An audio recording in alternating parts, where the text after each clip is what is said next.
বিসমিল্লাহির রহমানির রহিম। আসসালামু আলাইকুম, আদাব। আজকে খুব স্বাভাবিকভাবে আমি কথা বলবো আমেরিকার প্রেসিডেন্টের 35% ট্যাক্সের বিষয়ে। তার আগে আমি খুব ছোট করে একটা বিষয় আপনাদের পুনরায় স্মরণ করে দিচ্ছি, যে নজরে আনতে চাচ্ছি। সেটা হচ্ছে, আপনারা শুনেছেন যে মহররমের ঠিক আগের দিন তারেক যে একটি বিবৃতি দিয়েছিল। সেই বিবৃতিতে মাননীয় প্রধানমন্ত্রীকে উদ্দেশ্য করে এজিদের সাথে তুলনা করেছে। আমি আজকে এটা নিয়ে বিস্তারিত বলবো না, হয়তো কালকে এটা নিয়ে বিস্তারিত কথা বলবো। আমি শুধু এটুকুই বলবো যে তারেক জিয়া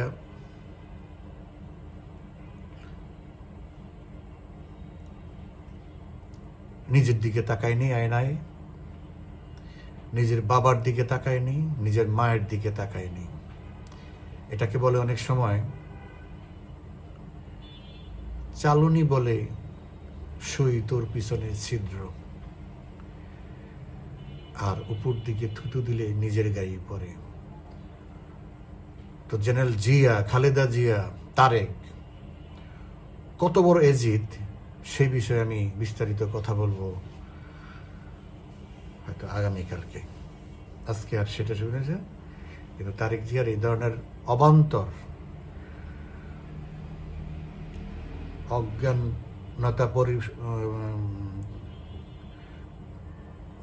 অজ্ঞানতাবশত যে সমস্ত মন্তব্য মাঝে মাঝে করে, সেগুলো থেকে বিরত থাকা। কারণ তারেক জিয়ার এমন কিছু নেই কলঙ্ক ছাড়া, দোষ ছাড়া, যে সে মুখে কথা বলতে পারে। এখন তো কথা বলে মুখের জোরে, কথা বলে তো আর মুখ চেপে রাখা যাবে না। কিন্তু ভদ্র হলে, লাজ লজ্জা থাকলে, অনুশোচনা থাকলে, এরা কোনোদিনও অত্যাচার, নির্যাতন, ধর্ষণ, খুন, লুটপাট, মানি নল্লানি, দুর্নীতি, এগুলি নিয়ে এদের মুখে কারো মুখেই মানায় না। বিএনপির এগুলি নিয়ে আমি কথা বলবো। আপনারা জানেন যে গতকাল আমাদের সময়, ইনফ্যাক্ট আজকেই খুব আর্লি মর্নিংয়ে, ডোনাল্ড ট্রাম্প বাংলাদেশ সহ অন্যান্য দেশের আরো 14টি দেশের উপরে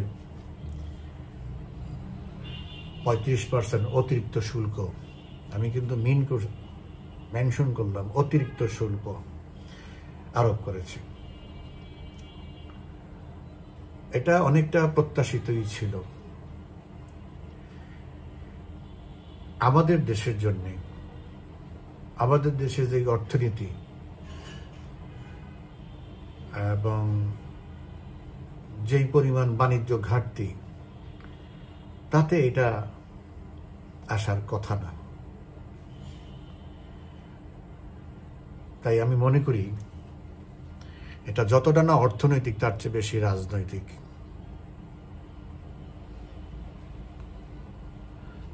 এই প্রসঙ্গটা আমি শেষ পর্যায়ে বলবো, রাজনৈতিক প্রসঙ্গটা। অর্থনীতি এটার সাথে জড়িত, সেই বিষয়টা একটু ছোট করে ব্যাখ্যা করি। সেটা হচ্ছে, বাংলাদেশের সাথে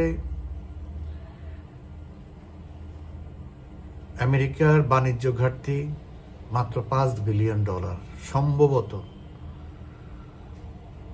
একদম নিচের দিকের ছোট ছোট দেশ, সার্বিয়া টার্বিয়া, এইসব দেশের মধ্যে মায়ানমার, কম্বোডিয়া, এই পর্যায়ের দেশের বাণিজ্য ঘাটতি যেই পর্যায়ে, সেই পর্যায়ে আছে।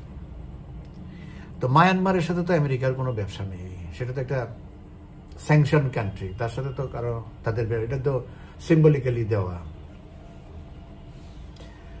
তো এখন আমাদের নেগোসিয়েশন যারা করেছে, বা এখন অবৈধভাবে হলেও যারা দায়িত্বে আছে, দখলদার যারা, তারা যদি সঠিকভাবে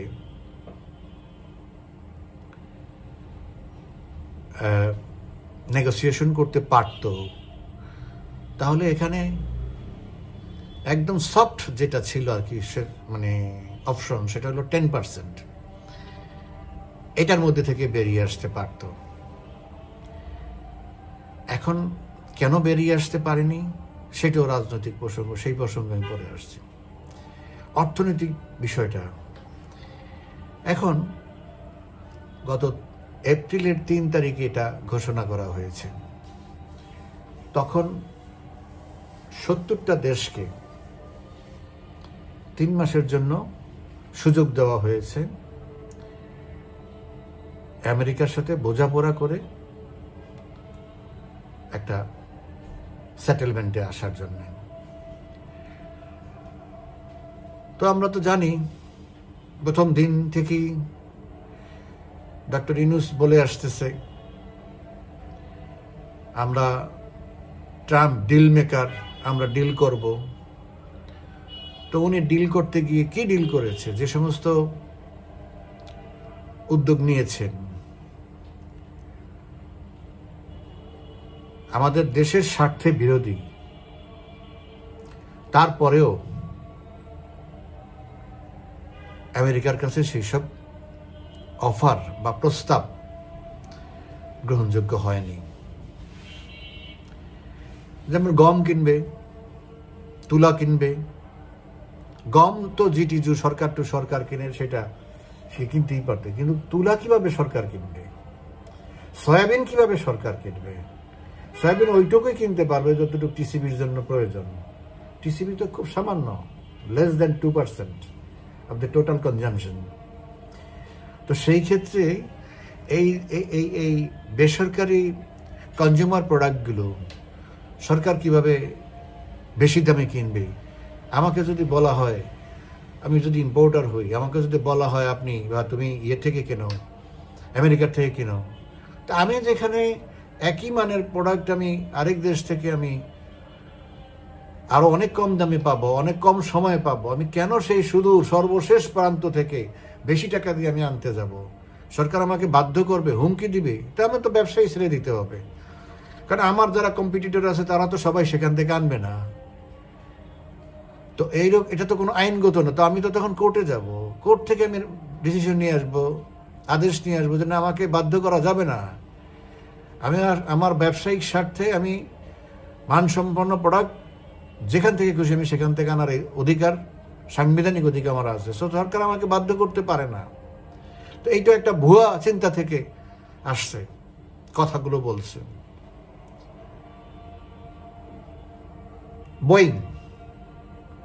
বোয়িং বিমান, এটা তো প্রতিদিনের, প্রতি বছরের 2, 4, 5 বছর, 10 বছর এটা কেনা হয় না।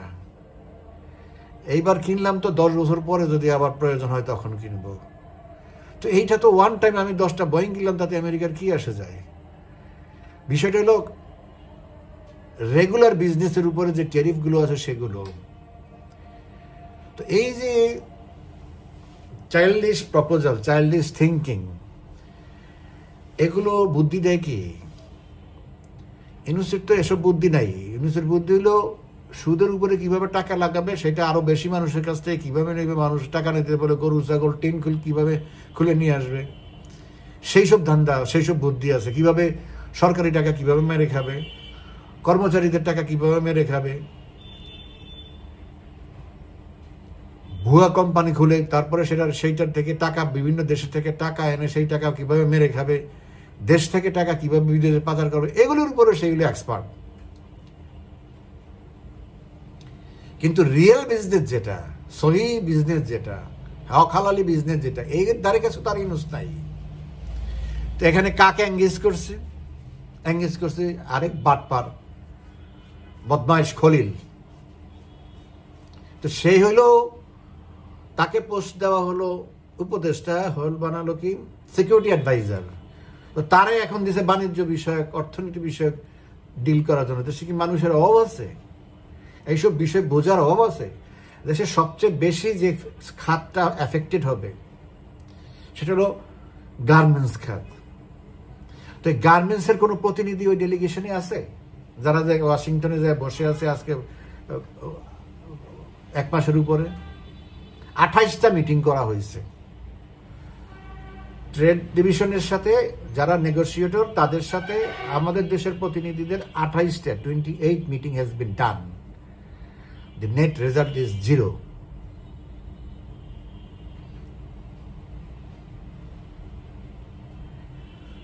তো এখন বলা হচ্ছে, আজকে বলতেছে বহু জায়গার থেকে এই হাঁস মুরগি যেগুলি আছে বিভিন্ন জায়গায় বসা, তারাও বিবৃতি দিচ্ছে। ওই বা ডাস্টবিন শফিক তো আছেই, সেও বিবৃতি দিচ্ছে এখনো চূড়ান্ত ফয়সালা হয় নাই, এখনো আমরা নেগোসিয়েট করব, উইন উইন নাকি করবে। আর হলো অর্থ উপদেষ্টা সালাউদ্দিন আহমেদ, উনি বলছে এটা নাকি চূড়ান্ত না। দেখেন, এরা আসলে বয়স হয়ে গেছে, এখন এদেরকে স্টুপিড বলতেও খারাপ লাগে। এত অভিজ্ঞ মানুষ, এই অর্থনীতি বাণিজ্য বিষয়ে উচ্চশিক্ষিত অভিজ্ঞ, তার মতো লোকরাও যদি বলে ডাস্টবিন টাস্টবিন শফিক টফিক, এরা কি বললো, ইট ডাজন্ট ম্যাটার। এরা তো ইতর শ্রেণীর লোক, এরা তো এগুলি নিয়েই থাকবে। সত্য মিথ্যা কে মানুষে গালি দিল নাকি কি বললো, এতে তো ওদের কিছু যায় আসে না। ওদের বাপ মার তো কোনো মান সম্মান নাই, যার জন্য মানুষের গালি দিলেই কি না দিলেই কি তারপরে রিপিট করবে, তারপরে রিপিট করবে। এগুলো এইসব ওদের কথা না, কিন্তু ডক্টর সালাউদ্দিন সাহেবের কথা তো গুরুত্ব দিতে হবে। He is a season economist, experience person. তো সে যদি ডোনাল্ড ট্রাম্পের সরাসরি চিঠিকে বলে যে এটা চূড়ান্ত সিদ্ধান্ত না, তো ওই চিঠির মধ্যেই তো লেখা আছে এটা চূড়ান্ত না। বলাই আছে ওই চিঠির মধ্যে যে যখনই তোমরা ভালো প্রপোজাল নিয়ে আসবা, তখন আমরা আমাদের সিদ্ধান্ত যতটুকু সম্ভব আমরা পরিবর্তন করব। তো কখনোই এইসব জিনিস চূড়ান্ত না। এখন থেকে 5 বছর পরে যেও যদি আপনি একটা ভালো প্রপোজাল দিতে পারেন, তাদের কাছে অ্যাকসেপ্টেবল, সেটা তখন চেঞ্জ হবে। কালকে দিলে কালকে চেঞ্জ হবে, এটা তো স্বাভাবিক। তো মানুষকে বোঝানো কেন যে এটা চূড়ান্ত না? কালকে মিটিং আছে, সেই মিটিংয়ে একটা সুন্দর ফয়সালা হয়ে যাবে। কালকের মিটিংয়ে যদি ফয়সালা হয়, তো গতকালকের মিটিংয়ে আপনি সেটা ফয়সালা করলেন না কেন? গত 3 দিন পর্যন্ত সিরিজ মিটিং করলেন, তখন আপনার পকেটে যা ছিল আপনি ঢেলে দিলেন না কেন? যে ভাই আমার কাছে এই আছে সর্বশেষ, এই দিলাম, তোমরা আমাকে সেভ করো। তো আপনি কি রাখছেন পকেটে? যে যেইটা কি ট্রাম্প কার্ড রাখছেন যে ট্রাম্পের উপরে ওভার ট্রাম্প করবেন।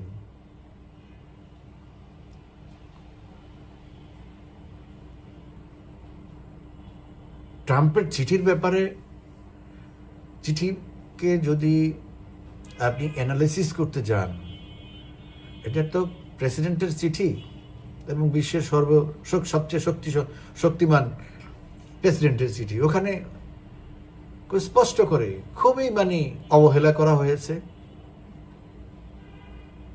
হুমকি দেওয়া হয়েছে এবং রসিকতা করা হয়েছে। রসিকতা কি করেছে সেটা বলি আগে।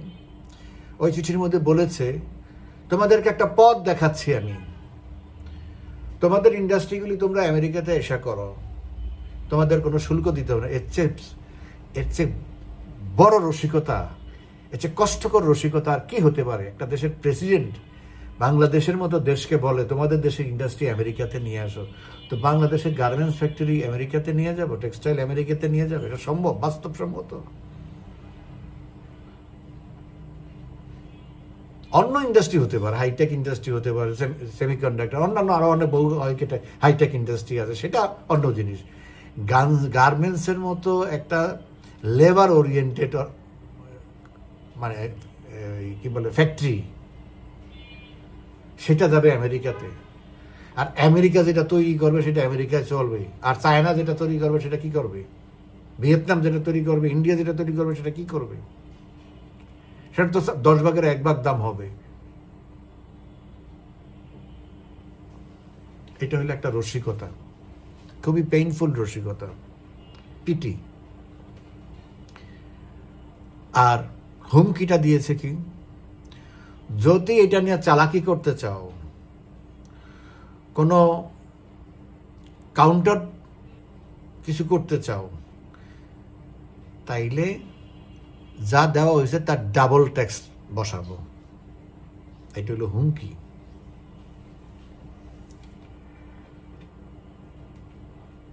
তো এখন আপনি চিন্তা করে দেখেন যে প্রেসিডেন্টের চিঠি পাওয়ার পরও তারা হোপ, তাহলে আপনি এতদিন কি দিলেন, কি নেগোসিয়েশন করতে গেলেন?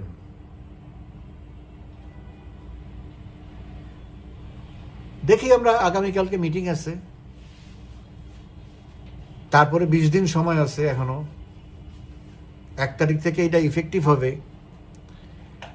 তো বাকি 20 দিন আছে 1 আগস্ট থেকে। তো 20 দিনে আমরা দেখি, কালকেও দেখি, 20 দিনও দেখি আমরা কি দিতে পারেন। দিয়েছেন তো অনেক কিছুই, এটা গোপন চুক্তি হয়েছে। গোপন চুক্তি এই কারণে, ওই চুক্তির মধ্যে লেখা আছে এখানে যা যা কথা বলা হয়েছে সেগুলো প্রকাশ করা যাবে না।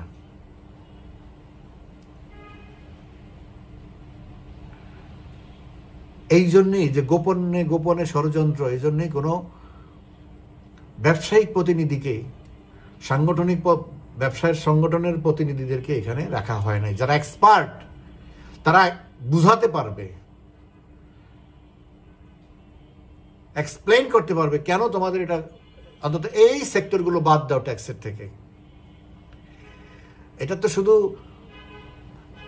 আমাদের দেশের শ্রমিকদের ব্যাপার না, আমাদের দেশের ইকোনমিক ব্যাকবোন না, এটা তোমাদের দেশের ইনফ্লেশন ম্যাটার। কারণ সস্তায় যদি তোমার দেশ এটা ইম্পোর্ট করতে পারে, তোমার দেশের ভোক্তা যারা আছে, সাধারণ মানুষ আছে, তারা, জনগণ আছে, তারা এটা সস্তায় ভোগ করবে। তুমি যে ট্যাক্সটা আমার উপরে ইম্পোজ করবো সেটা তো আমি আমার পকেট থেকে দেবো না, ওইটাকে আমি অ্যাড করব। তারপরে যদি কেউ কিনলে না কিনলে আমার ব্যবসা বন্ধ হয়ে যাবে। কিন্তু তোমার প্রাইসটা তো হাই হয়ে গেল, এই টাকা তো, যেই টাকাই তারা ট্যাক্স ধরুক, সেই টাকাটা তো ওই পণ্যের উপরে বসবেই, সেই দেশ থেকেই, যেই দেশ থেকেই নেই। যেই দেশে কম দিছে সেই দেশে কম বসবে, যেই দেশে বেশি দিছে সেই দেশে বেশি বসবে। আমাদের দেশে বেশি দিছে, ভিয়েতনামে কম দিছে, চায়নায় আরো কম দিছে 10%, ভিয়েতনামের 20%, আমাদের 35%, নট অনলি 35%। আমি কথা শুরু করার আগে বলছি এক্সট্রা ট্যাক্স। ওয়াই? বিকজ এর আগে যখন ট্যাক্স 37% ইম্পোজ করেছে, তখন কিন্তু কেউ বলে নাই যে 15.5 প্লাস 37%। সবাই 37% নিয়ে বসে থাকে। ইনফ্যাক্ট ইট ওয়াজ 52.5%। এখনো এটা 50%, মোর দ্যান 50 কারণ 35-এর সাথে আরো 15.5% যোগ হবে আগে যেটা আছে। ওটা তো রেগুলার ট্যাক্স, ওটা ভিন্ন জিনিস, ওটার সাথে এটার কোনো সম্পর্কই নাই। এটা হলো একটা নিউ, মানে পাগলা রাজার পাগলামি আর কি, একটা বিশ্বব্যাপী যে একটা নিউ ইনভেনশন, তার বিরাট ক্রেডিট যে আমি এত $বিলিয়ন এক্সট্রা ট্যাক্স বসায় আমি ইনকাম করলাম। কিন্তু এই ইনকামটা তো তুমি তোমার দেশের পকেটের মানুষ থেকে করলা, টাকাটা তো তারা দিবে, পুরো টাকাটাই তারা দিবে। যাই হোক, তো এখন পর্যন্ত বললো না কেউ, আমি দেখলাম না অনেকগুলো, আমি তো প্রায় 25টার কাছাকাছি মিডিয়া, পত্রপত্রিকা, বিভিন্ন জিনিস আমি এই দেশের দেখি, আরো 25-26টা দেখি বিদেশের। তো এখন এই দেশের কোনো মিডিয়া বা কোনো কাউকে বলতে শুনলাম না। ইভেন বিজিএমইর থেকে যে সাবেক বিজিএমইর প্রেসিডেন্ট রুবানা হক, আমাদের আনিসুল হক ভাইয়ের মৃত স্ত্রী, তার একটা স্টেটমেন্ট দেখলাম। সে বলতেছে আমরা ঠিক জানি না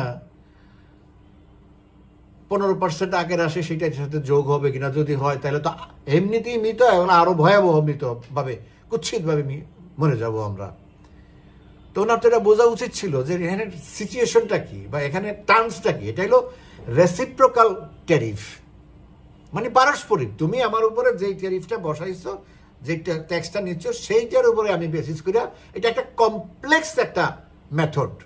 এটা বুঝাতে গেলে অনেকে বুঝবে না, এটা নিয়ে অনেক কথা নষ্ট হবে, অত জিনিস আমি ওইভাবে কথা বলি না। আমি যখন ভিডিওতে কথা বলি তখন আমি চেষ্টা করি যতটা সাবলীলভাবে, যতটা সহজভাবে, যত সহজ শব্দ, ইংরেজি হোক বাংলা হোক যেটাই হোক, ব্যবহার করে সহজবোধ্য হয়।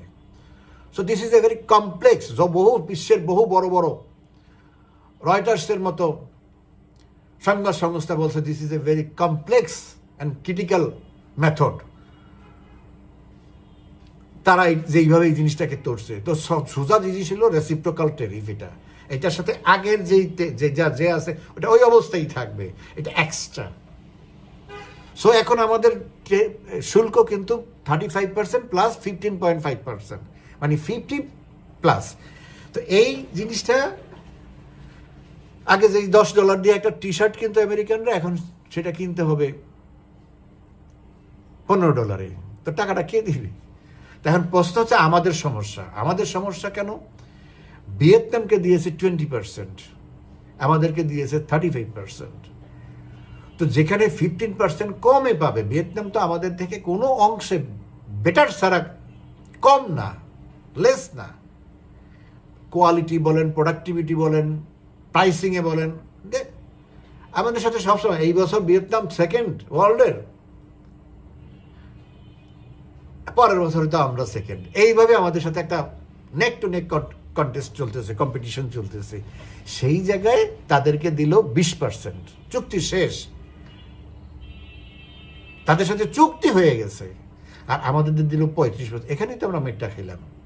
এখনো ইন্ডিয়া বাকি আছে, হয়তো ইন্ডিয়া 2-1 দিনের মধ্যেই, শুক্রবারের মধ্যেই, হয়তো কালকে পরশু 2 দিনের মধ্যে ইন্ডিয়ার সাথে চুক্তি হবে।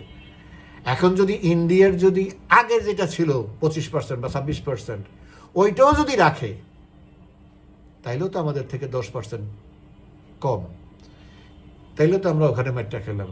তো আমাদের মেইন যে কম্পিটিটর, ভিয়েতনামের থেকে ইন্ডিয়ার প্রাইস কম, আমাদের থেকে ইন্ডিয়ার প্রাইস কম, বিকজ তাদের অনেক র মেটেরিয়াল, মোর দ্যান 80% র মেটেরিয়াল, 90% র মেটেরিয়াল এক্সকিউজ মি তাদের নিজস্ব। আমাদের তো ইম্পোর্ট করতে হয় প্রায় 30%-এর মতো, 35%-এর মতো ইম্পোর্ট করতে হয়।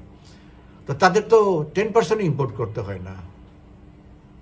তো আমরা তাদের সাথে তো কম্পিটিশনে পারতেছি না। আর এখন হচ্ছে পলিটিক্যাল।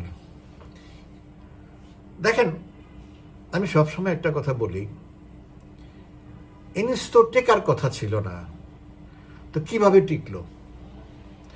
তো ইনুস টিকলো এই কারণে, এইভাবে যে প্রেসিডেন্ট ট্রাম্প ক্ষমতায় আসার আগে সে বলছে he will destroy the American deep state. কিন্তু ক্ষমতায় আসার পরে সে ডিপ স্টেটটা মেইনলি পরিচালিত হয় গোয়েন্দা সংস্থা এবং পররাষ্ট্র মন্ত্রণালয় দিয়ে থেকে, ভিতরে আরেকটা সেকশন। তো সে ক্ষমতায় বসার পরে উপর থেকে 2-3 জনকে সরাইয়া দিল। ডোনাল্ড রুকে সরাইলো, ওই লেভেলের আর 2-3 জন, প্লাস বার্নি কার্ড, বাংলাদেশ যারা ডিল করতো তাদেরকে সরাইয়া দিল। বিষয়টা তো শুধু বাংলাদেশ না, আরো অনেক দেশ এটার সাথে, ডিপ স্টেটের সাথে। তো সরাই দেওয়ার পরেও ওখানে তো কয়েকশো লোক কাজ করে। তো মূল ফাউন্ডেশনটা তো রয়ে গেছে, মূল স্ট্রাকচারটা তো রয়ে গেছে। তারা তো প্রেসিডেন্টকে বুঝাইছে যে এটা হলো আমেরিকাকে যদি মোরলগিরি করতে হয়, রাজাগিরি করতে হয়, রাজত্ব টিকিয়ে রাখতে হয়, তাহলে আমাদেরকে এই জিনিসগুলো তোমাকে কন্টিনিউ করতে হবে। এবং তাই এখানে অনেক অ্যাডভান্স কান্ট্রি আছে, লাইক ইরান, উত্তর কোরিয়া, রাশিয়া, চায়না, সাম এক্সেন্ট আমরাও অ্যাডভান্সের মধ্যে। তো এইসব দেশকে সোজা পথে চালানো যাবে না, বাঁকা পথে অনেক সময় যেতে হয়। তখন এই সেকশন কাজ করবে, ডিপ স্টেট। তাদেরকে বোঝানো হলো। আপনাদের যদি মনে থাকে, Indian prime minister Narendra Modi যখন আমেরিকায় গেল, হোয়াইট হাউসে ওভাল অফিসে একটা সাংবাদিক সম্মেলন করলো। এখানে 2টা সাংবাদিক সম্মেলন হয়। একটা হলো যখন নিজেরা কথা হওয়ার পরে কিছু সাংবাদিকরা ডাকে ওই ওভাল অফিসের মধ্যে, যেটার মধ্যে প্রেসিডেন্ট 1-to-1 কথা বলে বা ডেলিগেশন নিয়ে কথা বলে। তো ওখানে সাংবাদিকরা যখন ডাকে, তখন সাংবাদিকরা টুকটাক কিছু কথা বলে। পরবর্তীতে এসে ফর্মাল প্রেস কনফারেন্স করে, 2 জন 2 জায়গায় দাঁড়ায়, এই কথা শুনে এটা লাগায় সেটা লাগায়, কোশ্চেন এরকম। যদি ওই ওভাল অফিসে ট্রাম্পকে জিজ্ঞেস করা হয়েছিল, এক সাংবাদিক জিজ্ঞেস করছে, 5ই আগস্ট বাংলাদেশে যে পলিটিক্যাল চেঞ্জ আসছে, সেখানে যে প্রাইম মিনিস্টার শেখ হাসিনাকে ক্ষমতাচ্যুত করা হয়েছে, তার জন্য ডিপ স্টেটকে, আমেরিকার ডিপ স্টেটকে দায়ী করা হয়। ওইটার উত্তরে ট্রাম্প বলেছিল, ডিপ স্টেট বলতে কিছু নাই, There is no deep state in our administration. Being a president, সে তো বলতে পারে না যে হ্যাঁ ছিল, আচ্ছা এখন থেকে নাই বা আমি শেষ করে দিচ্ছি। ছিল বললেই তাকে দায় দায়িত্ব নিতে হবে ওই সময়, কারণ এটা প্রেসিডেন্টের কাজ, একটা অফিস করছে, ব্যক্তি না। আমেরিকা করেছে, যে যখন আজকে আমেরিকা প্রেসিডেন্ট ডোনাল্ড ট্রাম্প যাই কিছু করবে, it's he is representative of America, United states of America. তো এটা আমেরিকা করতেছে। তো যত শত্রুতা থাকুক বাইডেনের সাথে, যত কিছু কিছু কিছু বিষয় আছে তাকে ওন করতে হবে, তাকে কন্টিনিউ করতে হবে for the sake of his own country. তো ওই ডিপ স্টেট তো অনেক জাল বাংলাদেশে বুনে ফেলছে। কি কারণে শেখ হাসিনাকে সরাইতে হয়েছে, কেন ইনুসকে চয়েস করতে হয়েছে? Yunus is a trusted person for America, তাকে দিয়ে সব কিছু করানো যাবে। He has no political influence in Bangladesh, political root in Bangladesh, political support in Bangladesh, nothing. He is a toy like. তাকে আমরা তৈরি করেছি, সেই আমরা মিনস আমেরিকা ডিপ স্টেট তৈরি করেছে সেই অনেক আগের থেকে, আরো 30 বছর 35 বছর আগের থেকে। তো এই নোবেল টোবেল এগুলি সবই তাদের পরিকল্পিত। তো বলছে যে Yunus is our son, our product. তো আমাদের ওখানে ইন্টারেস্টটা কি? আমাদের ওখানে ইন্টারেস্ট হলো সেন্ট মার্টিন, আমাদের ওখানে ইন্টারেস্ট হলো মায়ানমার, যেখানে বার্মা অ্যাক্ট আছে। বার্মা অ্যাক্টটা তো আইসা সে চ্যালেঞ্জ সরাই দিতে পারবে না, উল্টাই দিতে পারবে। Burma is a very very integral part of the American foreign policy, very huge important part. তো সেই বার্মা অ্যাক্টের অধীনে হইল এই যে আরাকান আর্মি আজকে তৈরি হয়েছে, ওইটার থেকে এইটা ওই বার্মা অ্যাক্টের মধ্যেই আছে যে রাখাইনকে নিয়ে কিভাবে তারা একটা নতুন রাষ্ট্র তৈরি করবে, বাংলাদেশের এখান থেকে একটু নিয়ে ওখান থেকে এইভাবে নিয়ে এইভাবে করবে। This is a part of their long ambition. তো এখন তাকে সেগুলি বোঝানো হয়েছে, এই পোর্ট আমাদের দরকার। DP world is our trusted, more than 60 port in around the world we are working with DP World. So we nominated them to handle Bangladesh port and we agreed. তো এই জিনিসগুলি যখন তাকে বোঝানো তখন তো তার কিছু বলার নাই। না আমি ইউনুসকে পছন্দ করি না, ওই বেটা খুব খারাপ লোক, ওই বেটা ক্লিনটনের ফাউন্ডেশনে টাকা দিছে, ক্লিনটনের হিলারির ইয়েতে টাকা দিয়ে আমাকে হারাইতে চাইছে, মিলিয়ন মিলিয়ন টাকা দিছে, আমি তার ছাড়বো না। এটা তো সে বলতে পারে না, because it is his personal problem, not the national problem. National problem হলো ওরা যেটা বলতেছে সেটা হলো national issue. He has to accept that, এবং সে সেই জন্য তাকে কন্টিনিউ করতে হয়েছে। কিন্তু তার মাথায় তো ইনুস আছে, তুমি এইভাবে ঢুইকা তুমি আমার ঘরের মধ্যে ঢুকে বসে আছো, এখন তুমি আমার জন্য বিস্ফোরা, মানে মেজাজ খারাপ। তারা দেখলে যাকে দেখতে নাই তার বল চলন বাঘ একটা কথা আছে না, তার নাম শুনলে তো তার মাথা গরম হয়ে যায়। তো যার জন্য সে এই যত কিছু করছে, এই একটা সুযোগ পাইছে, যে এই একটা সুযোগ দিয়া তাকে ধরাই দিয়েছে। যতই এক্সপ্লেন করুক আর যতই যুক্তিসঙ্গত হোক, ইনুসের কোনো প্রপোজাল ও গ্রহণ করবে না, ডোনাল্ড ট্রাম্প গ্রহণ করবে না। এবং তারই ফলাফল হলো তারা 35% ইম্পোজ করেছে। কোনো যুক্তিকতা নেই। এটা বাংলাদেশের মতো একটা দেশের, একটা গরিব দেশের, যেই দেশের অস্তিত্ব টিকে আছে গার্মেন্টসের উপরে, এবং এই ট্যারিফের কারণে যেই দেশের অর্থনীতি বিরাটভাবে ক্ষতিগ্রস্ত হবে, সেই জন্য এমন দুই শর্ত দিয়ে বসে আছে বাংলাদেশ। কেন পৃথিবীর কোনো দেশের পক্ষে সেই শর্ত মানা সম্ভব না। নাম্বার 1, আমেরিকা যদি কোনো দেশকে স্যাংশন দেয়, বাংলাদেশের সেই স্যাংশন ফলো করতে হবে, তাকেও ওই দেশকে স্যাংশন দিতে হবে।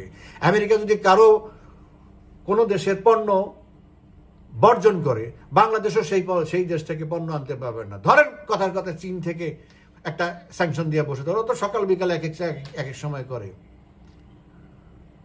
তা আমরা কি করবো? চীনের থেকে মালামাল না আসলে আমি গার্মেন্টস বানাবো কিভাবে? আমি যে গার্মেন্টসটা বানায় পাঠাইতেছি, এটা তো মেইন সোর্স হলো কি চায়না, দেন ইন্ডিয়া। তো তারা যদি আজকে ক্লোজ করে দেয়, ভাই তোমার কাছে আমি বিক্রি করবো না, আমি বিক্রি করবো কোত্থেকে, এক্সপোর্ট করবো কোত্থেকে, যদি আমি ইম্পোর্ট না করতে পারি র মেটেরিয়াল। সো এইটা হলো প্রথম শর্ত, এটা কি সম্ভব কোনো স্বাধীন সার্বভৌম? তাহলে তো আমি আমেরিকার একটা হয়ে গেলাম, দাসত্ব গ্রহণ করলাম, উঠবস করাবে। দ্বিতীয় হলো, বাংলাদেশ যেই সুবিধা আমেরিকাকে দিবে এই সুবিধা সে অন্য কোনো রাষ্ট্রকে দিতে পারবে না। কারণ আজকে আমি যেই সুবিধাটা আমেরিকা দিব, কালকে ইউরোপীয় ইউনিয়ন এসে, যারা আমার সবচেয়ে বড় এক্সপোর্ট ডেস্টিনেশন, প্রায় $50 বিলিয়ন এক্সপোর্ট করি আমরা ইউতে, আর আমেরিকা করি $7.5 বিলিয়ন। তো সেই জায়গায় এই আমি যখন আমেরিকাকে এই সুবিধা দেব, এই পরদিনই তো ইউ বলবে তুমি আমেরিকাটা দিচ্ছ, আমাকে এটা দিতে হবে। যদি আমি সেটা না দিই তাহলে ইউ আমার জিএসপি ফ্যাসিলিটিস বন্ধ করে দিবে। ওয়ান্স ইট ইজ ক্লোজড, আমার শেষ। এই 12.5% ট্যাক্স তো আমি রিবেট পাচ্ছি ওখান থেকে, আমার থেকে প্রোডাক্ট কেউ ইউতে নিলে 12.5% ট্যাক্স দিতে হয় না, যে ট্যাক্সটা তাদের আছে। আর আমরা যখন তার কথা শুনবো না, সেই আমার এই সুবিধাটা যে দিচ্ছে গরিব দেশ হিসাবে, এটা বন্ধ করে দিবে। তাইলে আমার রপ্তানি ওখানেও আটকে গেল। ওভারনাইট আমার এক্সপোর্ট 50% চলে আসবে, 50% ডাউন হয়ে যাবে কমপক্ষে। তো আমার কি হবে? এই দেশ কিভাবে চলবে? আমার এই দেশ তো অলমোস্ট $60 বিলিয়ন এক্সপোর্টের উপরে আমি গড়ে উঠছি, দাঁড়ায় আছি। আমার সমস্ত পরিকল্পনা বর্তমান এবং ভবিষ্যৎ নির্ভর করে $60 বিলিয়ন মিনিমাম। এটা হলো আমার এক্সিস্টিং। প্রতি বছর আমার $5-7 বিলিয়ন করে বাড়বে, এটাই নিয়ম। তো সেই জায়গায় আমার যদি 60 বিলিয়ন থেকে যদি আমি 30 বিলিয়ন আমি কাট হয়ে যায়, তাহলে আমার দেশ চলবে কিভাবে? আমার এই সংসার কিভাবে চলবে? আমি তো বড় করে ফেলছি আমার আয়ের উপরে, এখন আমি এই ব্যয় করবো, সব দেশটা শেষ হয়ে গেল। তখন কি হবে? তখন এই যে মানুষ এখন রাস্তায় নামবে, গার্মেন্টসের শ্রমিকরা, লক্ষ লক্ষ শ্রমিকরা যমুনার দিকে যাবে, ইউনুসের টানে ছিঁড়ে ফেলবে। তোর জন্য আজকে আমাদের এই দশা। তোকে এটা তো আমরা বলবো যে কেন আমাদের উপরে দুর্যোগ নামায় আসতো, কেন আমাদের উপরে এইটা দিল? Because Donald Trump doesn't like Yunus. Yunus is his enemy and Yunus is sitting our head. তো আমরা তো এটা বলবো, আওয়ামী লীগ এটা বলবে, জনগণ রাস্তায় নেমে আসবে, ওকে টুকরো টুকরো করে ফেলবে। This is the final goal of this game by Donald Trump. So far I guess, maybe I am wrong, but আমি এটাই হলো এটার পলিটিক্যাল সাইড। আর নাচেত বাংলাদেশের মতো একটা দেশকে এই সাজা দিতে পারে না। আর অনেক কথা বলা যায়, আর লম্বা করবো না, শুক্রবারে হয়তো আরো কিছু বলবো, দেখি কালকে কি হয়। যত কিছুই হোক, আমরা আমাদের রাজনৈতিক প্রতিপক্ষকে, আমাদের শত্রু প্রতিপক্ষ যাই হোক, যারা আসুক, আমরা সেটা সেইভাবেই মোকাবেলা করবো, স্থানীয়ভাবে মোকাবেলা করবো। কিন্তু আমার দেশের ক্ষতি করে, এত বড় ক্ষতি করে, এই জন্য আমি খুশি হব। এই রাজনীতি শেখ হাসিনা করে না, এই রাজনীতি আওয়ামী লীগ করে না। দেশের ক্ষতি করে আমি আমার দলের স্বার্থ উদ্ধার করব। We did it never and we will not do it never. এটা আওয়ামী লীগের রাজনীতি না। যাই হোক, এখানে আমাদের তো কোনো করণীয় কিছু নেই, আওয়ামী লীগের করণীয় কিছু নাই। এখন আমাদের দোয়া করা ছাড়া, আল্লাহর কাছে প্রার্থনা করা ছাড়া, যে আল্লাহ যদি ডোনাল্ড ট্রাম্পের মনে একটা দয়া মায়া এনে গরিব দেশ হিসেবে আমাদেরকে অন্তত এই জায়গাটার থেকে মুক্ত করে। এছাড়া তো আর কোনো দেখি না, রাস্তা দেখি না আপাতত। বাকিটা আল্লাহর ইচ্ছা, দেখি কি হয়। ভালো থাকবেন, ধন্যবাদ।